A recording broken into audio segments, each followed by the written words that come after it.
ಎಲ್ಲರಿಗೂ ನಮಸ್ಕಾರ. ನಾನ್ ನಿಮ್ಮ ಚೆನ್ನ. ಈ ಒಂದು ವಿಡಿಯೋದಲ್ಲಿ 4ನೇ ತರಗತಿ ಸವಿ ಕನ್ನಡ ಅಭ್ಯಾಸ ಸಹಿತ ಪಠ್ಯ ಪುಸ್ತಕ, ಇದು ಪರಿಶುದ್ಧ 2024 ಪುಸ್ತಕ. ಇದು ಹಾಗಾದ್ರೆ ಈ ಒಂದು ಭಾಗ 1 ಪುಸ್ತಕದಲ್ಲಿ ನಾವು ಪ್ರೀವಿಯಸ್ ಕ್ಲಾಸ್ನಾಗ ಏನ್ ತಿಳಿದಿದ್ದೀವಿ ಅಂತ ನೋಡಿದರೆ, ಇಲ್ಲಿ ಈ ಒಂದು ಇಲ್ಲಿ ಪಾಠ 1 ಕನ್ನಡಮನ ಹರಕೆ, ಈ ಒಂದು ಪದ್ಯದಲ್ಲಿರ್ತಕ್ಕಂತಹ ಅಭ್ಯಾಸದ ಬಗ್ಗೆ ಎಲ್ಲವನ್ನು ಪ್ರತಿಯೊಂದನ್ನು ಕೂಡ ನಾನು ತಿಳಿಸ್ತಾ ಹೋಗಿದ್ದೀನಿ. ಈ ಒಂದು ವಿಡಿಯೋ ಬೇಕಾ, ಲಿಂಕ್ ಡಿಸ್ಕ್ರಿಪ್ಷನ್ ಇರ್ತೀನಿ, ಅಲ್ಲಿ ಕ್ಲಿಕ್ ಮಾಡೋಕೆ ಆ ಎಲ್ಲ ವಿಡಿಯೋ ನೋಡ್ಬೋದು. ಹಾಗಾದ್ರೆ ಈ ಒಂದು ತರಗತಿಯೊಳಗೆ ಏನ್ ತಿಳಿತಾ ಇದೀವಿ ಅಂತ ನೋಡಿದರೆ, ಪಾಠ 2 ಬುದ್ಧಿವಂತ ರಾಮಕೃಷ್ಣ. ಇದನ್ನ ಯಾರು ಬರೆದರೆ, ಸಮಿತಿ ರಚನೆ ಇದು. ಓಕೆನಾ, ಸಮಿತಿಯವರು ರಚನೆ ಮಾಡಿರ್ತಕ್ಕಂಥದ್ದು. ಹಾಗಾದ್ರೆ ಈ ಒಂದು ಅಧ್ಯಯನದಲ್ಲಿ ಬರ್ತಕ್ಕಂತಹ ಇಲ್ಲಿ ಪ್ರಶ್ನೋತ್ತರ ಅಭ್ಯಾಸದ ಬಗ್ಗೆ ಮತ್ತೆ ಅರ್ಥಗಳ ಬಗ್ಗೆ ಎಲ್ಲವನ್ನೂ ನಾನು ತಿಳಿಸ್ತಾ ಹೋಗ್ತೇನೆ ಪ್ರತಿಯೊಂದನ್ನ. ಹಾಗಾದ್ರೆ ಒಂದು ವಿಡಿಯೋ ಅಂತಕ್ಕಂಥದ್ದು ಇಷ್ಟ ಆಯ್ತಾ? ಇಷ್ಟವಾದ್ರೆ ಒಂದು ಲೈಕ್ ಅನೇಕ ವಿಡಿಯೋದಲ್ಲಿ ಪ್ರೋತ್ಸಾಹ ತುಂಬ ಸಿಗುತ್ತೆ. ಇನ್ನೊಬ್ರಿಗೂ ಶೇರ್ ಮಾಡಿ ಸಾಧ್ಯ. ಇಂಥ ಅನೇಕ ವಿಡಿಯೋ ಚಾನಲ್ ಸಬ್ಸ್ಕ್ರೈಬ್ ಆಗಿ. ಹಾಗಾದ್ರೆ ನೋಡ್ತಾ ಕಲಿತಾ ಯಾವ ರೀತಿ ನೋಟ್ಸ್ ಬೇಕು ನಾನು ತಿಳಿಸ್ತಾ ಹೋಗ್ತೇನೆ. ಇಲ್ಲಿ ಮೊದಲು ನಾವೇನ್ ಮಾಡ್ಬೇಕು ಮಕ್ಕಳ ಅಂದ್ರೆ, ಇಲ್ಲಿ ಪದಗಳ ಅರ್ಥ ತಿಳಿಬೇಕಾಗುತ್ತೆ. ಯಾಕೆ ತಿಳಿಬೇಕು ಅಂದ್ರೆ, ಪಾಠ ಓದುವಾಗ ಈ ರೀತಿ ಪದಗಳು ಬಂದಾಗ ಅದರ ಅರ್ಥ ಏನು ಅಂತ ತಿಳಿಲಿಕ್ಕೆ ನಮಗೆ ಏನ್ ಬೇಕಂದ್ರೆ ಇಲ್ಲಿ ಪದಗಳ ಅರ್ಥ ಅಂತಕ್ಕಂಥ ಬೇಕಾಗುತ್ತೆ. ಸತ್ಕರಿಸು ಅಂದ್ರೆ ನಿಮ್ಗೆ ಗೊತ್ತಾಗುತ್ತಾ? ಇಲ್ಲ. ಇದಕ್ಕೆ ಅರ್ಥ ಏನಾಗುತ್ತೆ ಅಂದ್ರೆ ಉಪಚರಿಸು ಅಂತಕ್ಕಂಥದ್ದಾಗುತ್ತೆ. ವಾದ ಅಥವಾ ವಾದ ಮಾಡು ಅಂತ ಇರ್ತಾರೆ. ವಾದ ಅಂದ್ರೆ ಚರ್ಚೆ ಅಂತಕ್ಕಂಥದ್ದು. ಪೇಚಾಡು, ಇವನ್ ಬರೇ ಪೇಚಾಡ್ತದೆ ನೋಡಪ್ಪ ಅಂತಿರ್ತಾರೆ. ಪೇಚಾಡು ಅಂದ್ರೆ ಪರದಾಡು ಅಂತೇಳಿ. ಅಪ್ಪಣೆ ಅಂದ್ರೆ ಒಪ್ಪಿಗೆ ಅಂತ ಹೇಳಿ. ಪಂಡಿತ ಅಂದ್ರೆ ವಿದ್ವಾಂಸ ಅಂತೇಳಿ. ಪೀಠ ಅಂದ್ರೆ ಆಸನ, ಗದ್ದುಗೆ ಅಂತಕ್ಕಂಥ ಅರ್ಥ ಕೊಡುತ್ತೆ. ಓಕೆನಾ, ರೈಟ್. ಹಾಗಾದ್ರೆ ಇದಾಂತರ ಅಭ್ಯಾಸದ ಬಗ್ಗೆ ನಾವು ತಿಳಿತಾ ಹೋಗೋಣ. ಓಕೆನಾ, ರೈಟ್. ನಿಮ್ಮ ತರಗತಿ ಶಿಕ್ಷಕರು ಪೆನ್ನಿಲ್ ಬರೀರಿ, ಅಥವಾ ಪೆನ್ಸಿಲ್ ಅಂತ ಕೇಳಿ ನೀವು ಬರೀತಾ ಹೋಗಿ, ಅಭ್ಯಾಸ ಬರೀತಾ ಹೋಗ್ಬೇಕಾಗುತ್ತೆ ಮಕ್ಕಳೇ. ಒಂದೊಂದು ವಾಕ್ಯದಲ್ಲಿ ಉತ್ತರ ಬರೆಯಿರಿ.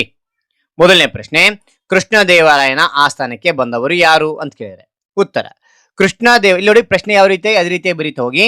ಕೃಷ್ಣದೇವರಾಯನ ಪ್ರಶ್ನೆ ಇಲ್ಲಿದೆಯಾ, ಅದೇ ರೀತಿಯಾಗಿ ಇಲ್ಲಿದೆ. ಕೃಷ್ಣದೇವರಾಯನ ಆಸ್ಥಾನಕ್ಕೆ ಬಂದವರು ಯಾರು ಅಂದ್ರೆ ವಿದ್ಯಾಸಾಗರನೆಂಬ ಪಂಡಿತ. ಇಷ್ಟು ನೆನ್ಪಿಟ್ರೆ ಸಾಕು. ಓಕೆನಾ. ಅನಂತರ ಎರಡನೇ ಪ್ರಶ್ನೆ, ವಿದ್ಯಾಸಾಗರನು ಕೃಷ್ಣದೇವರಾಯನಿಗೆ ಹಾಕಿದ ಸವಾಲು ಯಾವುದು ಅಂತ ಕೇಳಿದರೆ ಉತ್ತರ ನಿಮ್ಮ ಆಸ್ಥಾನದ ಪಂಡಿತರೊಡನೆ ವಾದ ಮಾಡಲು ಬಂದಿದ್ದೇನೆ ಎಂದು ಸವಾಲು ಹಾಕಿದ ಅಂತಕ್ಕಂಥದ್ದು. ಓಕೆ, ಇದಿಷ್ಟು ನೆನ್ಪಿಡ್ತಾ ಹೋಗಬೇಕಾಗತ್ತೆ. ಮೂರನೇ ಪ್ರಶ್ನೆ, ವಿದ್ಯಾಸಾಗರನೊಂದಿಗೆ ವಾದ ಮಾಡಲು ಒಪ್ಪಿಕೊಂಡವರು ಯಾರು? ಯಾರು ಒಪ್ಪಿಕೊಂಡ? ಉತ್ತರ ವಿದ್ಯಾಸಾಗರನೊಂದಿಗೆ ವಾದ ಮಾಡಲು ಒಪ್ಪಿಕೊಂಡವರು ತೆನಾಲಿ ರಾಮಕೃಷ್ಣ. ಓಕೆನಾ, ತೆನಾಲಿ ರಾಮಕೃಷ್ಣ ಒಪ್ಪಿಕೊಂಡ. ಚಿತ್ರ ಕಾಣ್ತಾ ಇದೆಯಾ? ರೈಟ್. ಅದಾದ ನಂತರ ನಾಲ್ಕನೇ ಪ್ರಶ್ನೆ, ತೆನಾಲಿ ರಾಮಕೃಷ್ಣನು ವಾದಕ್ಕೆ ಯಾವ ಗ್ರಂಥವನ್ನು ಆರಿಸಿಕೊಂಡನು? ಯಾವ ಗ್ರಂಥ ಆರಿಸಿಕೊಂಡ ಅಂದ್ರೆ ಉತ್ತರ ಇಲ್ಲಿ ನೋಡಿ, ಈ ರೀತಿ ಬರಿತೋಗಿ. ಇದೆ ಸೇಮ್ ಪ್ರಶ್ನೆ ಯಾವ ರೀತಿ ಅದೇ ರೀತಿಯಾಗಿ. ತೆನಾಲಿ ರಾಮಕೃಷ್ಣನು ವಾದಕ್ಕೆ, ಇದ್ ನೆನ್ಪಿಡ್ತಾ ಹೋಗ್ಬೇಕಾಗತ್ತೆ, ತಿಲಕಾಷ್ಟಕ ಮಹಿಷ ಬಂಧನ ಗ್ರಂಥವನ್ನು ಆರಿಸಿಕೊಂಡನು ಅಂತಕ್ಕಂಥದ್ದು. ಅದಾದ ನಂತರ ಇಲ್ಲಿ ನೋಡಿ ಮಕ್ಕಳೇ, ಇಲ್ಲಿ ಅಂತ ಕಾಣ್ತಾ ಇದೆಯಾ? ಏನಿದೆ? 2, 3 ವಾಕ್ಯಗಳಲ್ಲಿ ಉತ್ತರ ಬರೀರಿ ಅಂತಿದೆ. ಓಕೆನಾ, ಚಿಕ್ಕದಾಗಿ ನಿಮಗೆ ತಿಳಿಸ್ತಾ ಹೋಗ್ತೇನೆ. ಮೊದಲನೇ ಪ್ರಶ್ನೆ, ಇದರಲ್ಲಿ ವಿದ್ಯಾಸಾಗರನು ಕೃಷ್ಣದೇವರಾಯನ ಆಸ್ಥಾನಕ್ಕೆ ಏಕೆ ಬಂದನು ಅಂತ ಕೇಳಿದ್ರೆ ಉತ್ತರ ವಿದ್ಯಾಸಾಗರನು ಮಹಾನ್ ಪಂಡಿತನ ಖ್ಯಾತಿ ಎಲ್ಲ ಕಡೆ ಹಬ್ಬಿತು. ಸಂಸ್ಕೃತದಲ್ಲಿ ಮೇಧಾವಿಯಾಗಿದ್ದನು. ಹೀಗಾಗಿ ವಿದ್ಯಾಸಾಗರನು ಕೃಷ್ಣದೇವರಾಯನ ಆಸ್ಥಾನಕ್ಕೆ ವಾದ ಮಾಡಲು ಬಂದಿದ್ದನು ಅಂತಕ್ಕಂಥದ್ದು. ಓಕೆನಾ. ಎರಡನೇ ಪ್ರಶ್ನೆ ನೋಡ್ತೋಣ.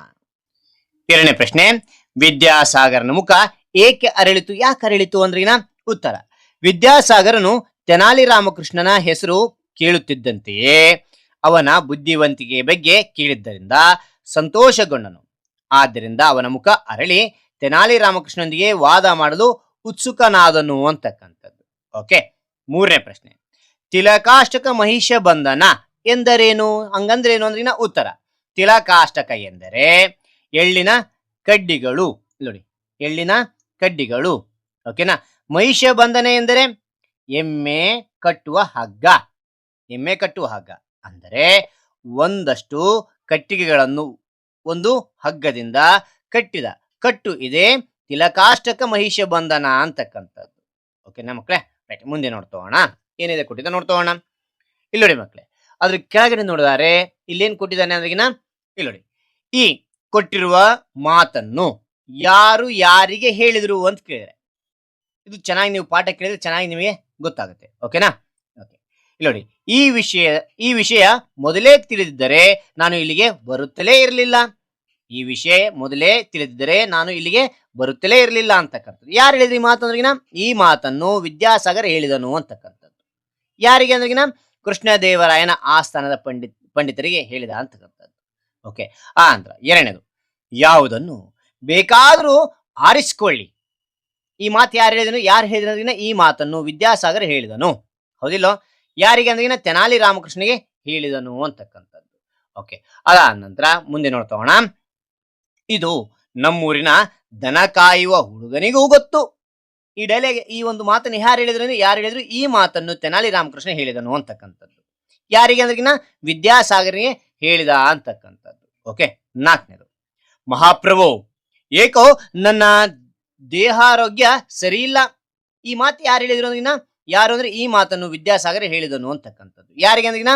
ರಾಜನಾದ ಶ್ರೀಕೃಷ್ಣ ದೇವರಾಯನಿಗೆ ಅಂತಕ್ಕಂಥದ್ದು. Okay, right. ಮುಂದಿನ ನೋಡ್ತೋಣವಾ. ಇಲ್ಲಿ ಮಕ್ಕಳೇ, ಭಾಷಾ ಚಟುವಟಿಕೆ ಅಂತಿದೆ. ಆ ಮಾದರಿಯಂತೆ ಕೂಡಿಸಿ ರಚಿಸಿ ಬರೆಯಿರಿ ಅಂತಿದೆ. ಒಂದು ಮಾದರಿ ಉದಾಹರಣೆ ಕೊಟ್ಟಿದ್ದಾನೆ ನಿಮಗೆ. ಎಮ್ಮೆ ಪ್ಲಸ್ ಗಳು, ಎಮ್ಮೆಗಳು ಅಂತಕ್ಕಂಥದ್ದಾಗುತ್ತೆ. ಕಟ್ಟಿಗೆ ಪ್ಲಸ್ ಗಳು ಏನ್ ಬರೆಯಬೇಕಾಗುತ್ತೆ? ಎಸ್, ಕಟ್ಟಿಗೆ, ಇದು ಪ್ಲಸ್ ತೆಗೆದು ಬಿಡಬೇಕು, ಗಳು ಅಂತಕ್ಕಂಥದ್ದು ಸೇರಿಸ್ಬೇಕು, ಅಷ್ಟೇನೆ. ಕಟ್ಟಿಗೆಗಳು ಅಂತಕ್ಕಂಥದ್ದಾಯ್ತು. ಎರಡನೇದು, ಮುಖ ಪ್ಲಸ್ ಗಳು, ಮುಖಗಳು ಅಂತಕ್ಕಂಥದ್ದು. ಓಕೆ, ಮೂರನೇ ನೋಡಿ, ಗ್ರಂಥ ಪ್ಲಸ್ ಗಳು, ಗ್ರಂಥಗಳು ಅಂತಕ್ಕಂಥ. ನಾಲ್ಕನೇದು, ಕಣ್ಣು ಪ್ಲಸ್ ಗಳು, ಕಣ್ಣುಗಳು. ಓಕೆನಾ? ಅದ ನಂತರ ಇಲ್ಲಿ ಆ ಕೊಟ್ಟಿದ್ದಾರೆ. ಈ ಕೆಳಗಿನ ವಾಕ್ಯಗಳನ್ನು ಸರಿಪಡಿಸಿ ಬರೆಯಿರಿ ಅಂತಿದೆ. ಈ ಉಲ್ಟಾ ಪಲ್ಟಾ ಕೊಟ್ಟಿರ್ತಾರೆ ವಾಕ್ಯಗಳು, ಓಕೆನಾ? ಅಥವಾ ಇಲ್ಲ ಅಂದ್ರೆ ಇದರಲ್ಲಿ ತಪ್ಪು ಕೊಟ್ಟಿದ್ದಾರೆ, ಅದನ್ನ ನಾವು ಸರಿಯಾಗಿ ಹುಡುಕಿ ನಾವು ಕರೆಕ್ಟಾಗಿ ಬರೀಬೇಕಾಗುತ್ತೆ. ಏನಂತ ನೋಡ್ತೋಣ. ಓಕೆ, ಇಲ್ಲಿ ನೋಡೋಣ. ನಾವು ಶಾಲೆಗೆ ಹೋಗುತ್ತೇನೆ. ನೋಡಿ, ನಾವು ಅಂತಂದಾಗ ಇದು ಬರಿತೋಣ. ನಾವು ಶಾಲೆಗೆ ಹೋಗುತ್ತೇನೆ ಅಂತೀವ ಅಥವಾ ಹೋಗುತ್ತೇವೆ? ನಾವೆಲ್ಲ ಹೋಗುತ್ತೇವೆ ಅಂತೀವಿ, ಆದ ಕಾರಣ ಇದು ಹೋಗುತ್ತೇನೆ ಅಲ್ಲ. ಓಕೆನಾ? ಹೋಗುತ್ತೇವೆ. ಇಲ್ಲಿ ನೋಡಿ, ವಾಕ್ಯ ಸರಿಪಡಿಸಿ ನಾನು ಬರ್ದೆ. ಇಲ್ಲಿ ಹೋಗುತ್ತೇನೆ ಅಂತಿದೆ, ಹೋಗುತ್ತೇವೆ. ನಾವು ಇಲ್ಲಿ ನಾವು ಅಂದಾಗ ಹೋಗುತ್ತೇವೆ ಆಗುತ್ತೆ. ಓಕೆನಾ? ಕೊನೆಗೆ ಫುಲ್ ಸ್ಟಾಪ್ ಹಾಕಿ ಪೂರ್ಣ ವಿರಾಮ. ಎರಡನೇದು, ಶೀಲಾ ಕತೆ ಬರೆಯುತ್ತಾನೆ. ನೋಡಿ, ಶೀಲಾ ಅಂದ್ರೆ ಹೆಣ್ಮಗಳು, ಬರೆಯುತ್ತಾನೆ ಅಂದ್ರೆ ಅದು ಗಣಮಗನ ಇದಾಗುತ್ತೆ. ಆದ್ರೆ ಇಲ್ಲಿ ಏನ್ ಬೇಕಾ? ಶೀಲಾ ಕತೆ ಬರೆಯುತ್ತಾಳೆ ಅಂತಕ್ಕಂಥ ಬರಿಬೇಕಾಗುತ್ತೆ. ಓಕೆನಾ ಮಕ್ಳೇ? ಅದಾದ ನಂತರ ಮುಂದೆ ನೋಡ್ತೋಣ. ಮೂರನೇದು, ಇಂದು ಮಳೆ ಬರುವ ಸಾಧ್ಯತೆ ಇವೆ. ನೋಡಿ, ಇಂದು ಮಳೆ ಬರುವ ಸಾಧ್ಯತೆ ಇವೆ ಅಂತೀವ, ಇದೆ ಅಂತೀವ ನಾವು? ಎಸ್, ಇಂದು ಮಳೆ ಬರೋ ಸಾಧ್ಯತೆ ಐತಿ ನೋಡಪ್ಪ ಅಂತಿರ್ತೀವಿ, ಸಾಧ್ಯತೆ ಇದೆ ಅಂತಕ್ಕಂಥ ಸರಿಯಾಗಿ ಬರೆಯಬೇಕಾಗುತ್ತೆ. ಓಕೆ, ಅದ ನಂತರ ನಮ್ಮ ತರಗತಿಯಲ್ಲಿ ಹುಡುಗ ಇದ್ದಾರೆ. ನಮ್ಮ ತರಗತಿಯಲ್ಲಿ ಹುಡುಗ ಅಂತ ಕರಿತೀವ, ಹುಡುಗರು, ಹೌದಿಲ್ಲ? ನಮ್ಮ ತರಗತಿಯಲ್ಲಿ ಹುಡುಗರು ಇದ್ದಾರೆ ಅಂತಕ್ಕಂಥದ್ದು ಬರಿಬೇಕಾಗುತ್ತೆ. ಓಕೆ, ನಾಲ್ಕನೇದು, ಇಲ್ಲ ಐದನೇ ನೋಡಿ, ಕಾಡಿನಲ್ಲಿ ಮರಗಳು ಇದೆ. ಕಾಡಿನಲ್ಲಿ ಮರಗಳು ಇದೆಲ್ಲ ಬಹುವಚನ ಇದೆಲ್ಲ, ಇಲ್ಲಿ ಕಾಡಿನಲ್ಲಿ ಮರಗಳು ಇವೆ ಅಂತಕ್ಕಂಥದ್ದು ಬರಿಬೇಕು. ಓಕೆನಾ? ರೈಟ್. ಅಲ್ಲಿ ನೋಡಿ ಮಕ್ಳೇ, ಮುಂದೆ ನೋಡ್ತಾ. ಓಕೆ, ಇಲ್ಲಿ ನೋಡಿ, ಬಳಕೆ ಚಟುವಟಿಕೆ ಅಂತ ಕೊಟ್ಟಿದ್ದಾರೆ. ಏನ್ ಕೊಟ್ಟಿದ್ದಾರೆ ಇಲ್ಲಿ ನೋಡಿ? ಆ ಕವನ ಓದಿ ಇದಕ್ಕೊಂದು ಹೆಸರು ಸೂಚಿಸಿ ಅಂತಿದೆ. ಓಕೆನಾ? ಈ ಕವನ ಓದಬೇಕಾಗುತ್ತೆ. ಏನಿದೆ ಅಂತಕ್ಕಂಥದ್ದು ನೋಡ್ದಾ ಇಲ್ಲಿ ಇಲ್ಲಿ ನಿಮ್ಗೆ ಹೇಳ್ತಾ ಹೋಗ್ತೀನಿ ನೋಡಿ ಮಕ್ಳೇ. ಕೋತಿಯೊಂದು ಬಂದಿತು, ಮಡಕೆಯನ್ನು ತಂದಿತು, ಅಂಗಡಿಗೆ ಹೋಯಿತು, ಬೇಳೆ ಬೆಲ್ಲ ತಂದಿತು, ಒಲೆಯ ಮೇಲೆ ಇಟ್ಟಿತು, ಪಾಯಸವನ್ನು ಮಾಡಿತು, ಸೌಟು ಇಲ್ಲವಾಯಿತು, ಬಾಲ ಹಾಕಿ ತಿರುವಿತು, ಬಾಲ ಸುಟ್ಟು ಹೋಯಿತು, ತಾನು ಅಳುತ್ತಾ ಕುಳಿತಿತು ಅಂತಕ್ಕಂಥದ್ದು. ಓಕೆನಾ? ಇದಕ್ಕೊಂದು ಹೆಸರು ಬರಬೇಕು. ಏನಂತೇಳಿ? ಕೋತಿಯ ಪಾಯಸ ಅಂತಕ್ಕಂಥದ್ದು ಇಲ್ಲಿ ಬರ್ದೇನೆ. ಹಲವಾರು ಟೈಟಲ್ಗಳು ನಾನು ಕೊಟ್ಟಿದ್ದೇನೆ. ಇಲ್ಲಿ ಇದಕ್ಕೆ ತಕ್ಕಂತೆ ಪಕ್ಕ ಕಾಣ್ತಾ ಇದೆಯಾ? ಎಸ್, ಅದರಲ್ಲಿ ಯಾವ್ದಾದ್ರು ನಿಮಗೆ ಇಷ್ಟವಾದಂತೆ ಬರಿತಾ ಹೋಗೋದು. ಓಕೆನಾ ಮಕ್ಳೇ? ರೈಟ್. ಮುಂದೆ ನೋಡ್ತೋಣ. ಅಲ್ಲ, ನಿಮಗೆ ಇಷ್ಟವಾದ ನೀವೇ ಸ್ವಂತವಾಗಿ ಬರಿಬಹುದು. ಓಕೆ, ಇಲ್ಲಿ ನೋಡಿ ಮಕ್ಳೇ, ಆ ಅಂತಕ್ಕಂತಿದೆ. ಸಂಭಾಷಣೆ ಓದಿ ಇದನ್ನು ಕಥೆಯ ರೂಪದಲ್ಲಿ ಬರೆಯಿರಿ ಅಂತಿದೆ. ಓಕೆನಾ? ಸಂಭಾಷಣೆ ಒಬ್ರಿಗೊಬ್ರು ಮಾತಾಡೋದು ನೋಡ್ತಾ. ರೈಟ್. ಇಲ್ಲಿ ಮಂತ್ರಿ ಸೈನಿಕ, ಮಂತ್ರಿ ಸೈನಿಕ, ಮಂತ್ರಿ ಯುವಕ ಅಂತಿದ್ದೇನೆ. ಮಂತ್ರಿ ಸೈನಿಕ ಯುವಕ, ಈ ಒಬ್ಬರು ಡೈಲಾಗ್ ನಾನು ಇಲ್ಲಿ ಹೇಳ್ತಾ ಹೋಗ್ತೇನೆ. ಮಂತ್ರಿ ಹೇಳ್ತೇನೆ. ಸೈನಿಕರೇ, ಸೈನಿಕರಲ್ಲಿರುವ ಖೈದಿಗಳನ್ನು ನೋಡಲು ಬಂದಿದ್ದೇನೆ. ಮಂತ್ರಿ ಹೇಳಿದ. ಆಗ ಸೈನಿಕರು ಹೇಳ್ತಾರೆ, ಅಪ್ಪಣೆ ಪ್ರಭು, ಇತ್ತ ಬನ್ನಿ, ಪ್ರತಿಯೊಬ್ಬರನ್ನು ತೋರಿಸುತ್ತೇನೆ. ಮಂತ್ರಿ ಹೇಳಿದ. ಈ ಯುವಕ ಯಾರು? ಸೈನಿಕ. ನಿನ್ನೆ ತಾನೇ ಬಂದ ಅಪರಾಧಿ ಪ್ರಭುಗಳೇ.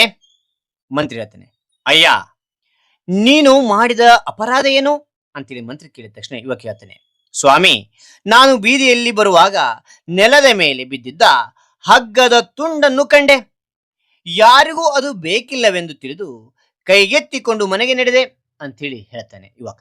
ಮಂತ್ರಿ ಹೇಳ್ತಾನೆ, ಏನಯ್ಯ, ಹಗ್ಗದ ತುಂಡನ್ನು ತೆಗೆದುಕೊಂಡಿದ್ದಕ್ಕೆ ಇಂಥ ಶಿಕ್ಷೆಯೇ ಅಂಥೇಳಿ ಅವಾಗ ಮಂತ್ರಿ ಹೇಳ್ತಾನೆ, ಸೈನಿಕ ಹೇಳ್ತಾನೆ, ಸ್ವಾಮಿ ಸ್ವಾಮಿ, ಹಗ್ಗದ ತುದಿಯಲ್ಲಿ ಏನಿತ್ತೆಂದು ಅವನನ್ನೇ ಕೇಳಿ ಅಂತ ಹೇಳಿ ಹೇಳಿದ ತಕ್ಷಣ ಯುವಕ ಹೇಳ್ತಾನೆ, ನನ್ನ ಗ್ರಾಚಾರ ಸ್ವಾಮಿ, ಹಗ್ಗದ ತುದಿಯಲ್ಲಿ ಹಸುವನ್ನು ಕಟ್ಟಿತ್ತು ಅಂತ ಹೇಳ್ತಾನಂತೆ.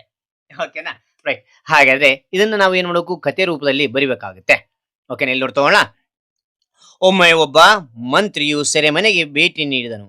ಅಲ್ಲಿ ಒಬ್ಬ ಯುವಕ ಕೈದಿಯನ್ನು ನೋಡಿ ಅವನ ಅಪರಾಧ ಏನು ಎಂದು ಕೇಳಿದನು. ಯುವಕನು ರಸ್ತೆಯಲ್ಲಿ ಬಿದ್ದಿದ್ದ ಹಗ್ಗದ ತುಂಡನ್ನು ತೆಗೆದುಕೊಂಡು ಬಂದೆ ಎಂದು ಹೇಳಿದನು. ಇದನ್ನು ಕೇಳಿ ಮಂತ್ರಿಗೆ ಆಶ್ಚರ್ಯವಾಯಿತು. ಆಗ ಸೈನಿಕನು ಹಗ್ಗದ ತುದಿಯಲ್ಲಿ ಏನಿತ್ತು ಎಂದು ಕೇಳಲು ತಿಳಿಸಿದನು. ಯುವಕ ಹಗ್ಗದ ತುದಿಯಲ್ಲಿ ಒಂದು ಹಸು ಕಟ್ಟಲ್ಪಟ್ಟಿತ್ತು ಎಂದು ಒಪ್ಪಿಕೊಂಡನು. ಆಗ ಮಂತ್ರಿಗೆ ಅವನ ಅಪರಾಧ ನಿಜವಾದ ಕಾರಣ ತಿಳಿಯಿತು ಅಂತಕ್ಕಂಥದ್ದು ನೋಡ್ಬೋದು. ಓಕೆನಾ ಮಕ್ಕಳೇ, ಅಲ್ಲ ಅಂತ ಇಲ್ಲಿ ಏನ್ ಕೊಟ್ಟಿದ್ದಾನೆ ನೋಡ್ತೋಣವಾ. ಓಕೆ, ಇಲ್ಲಿ ಕೊನೆಗೆ ಏನ್ ಕೊಟ್ಟಿದ್ದಾನೆ, ಪತ್ರಿಕೆಯಲ್ಲಿ ಬರುವ ಮಕ್ಕಳ ವಿಭಾಗದಿಂದ ಕಥೆಗಳನ್ನು ಸಂಗ್ರಹಿಸಿ ತರಗತಿಯಲ್ಲಿ ಶಿಕ್ಷಕರ ಸಹಾಯದಿಂದ ಓದಿ ಅಂತಿದೆ. ಓಕೆನಾ, ಇಲ್ಲಿ ಜಾಣಮರಿ ಅಂತ ಕೇಳಿದರೆ, ನೀನು ಮಕ್ಕಳ ನಿಯತಕಾಲಿಕೆಗಳನ್ನು ಓದಿ ಅರ್ಥೈಸಿಕೊಳ್ಳಬಳ್ಳೆಯ ಅಂತ ಹೇಳಿ ಕೇಳಿದ್ದಾರೆ. ಓಕೆನಾ ಮಕ್ಕಳೇ, ರೈಟ್. ಹಾಗಾದ್ರೆ ಈ ಎಲ್ಲ ವಿವರಣೆ ಅಂತಕ್ಕಂಥ ನಿಮಗೆ ಇಷ್ಟವಾಯ್ತಾ? ಇಷ್ಟವಾದ್ರೆ ಒಂದು ಲೈಕ್ ಅನೇಕ ವಿಡಿಯೋದಲ್ಲಿ ಪ್ರೋತ್ಸಾಹ ತುಂಬಾ ಸಿಗುತ್ತೆ.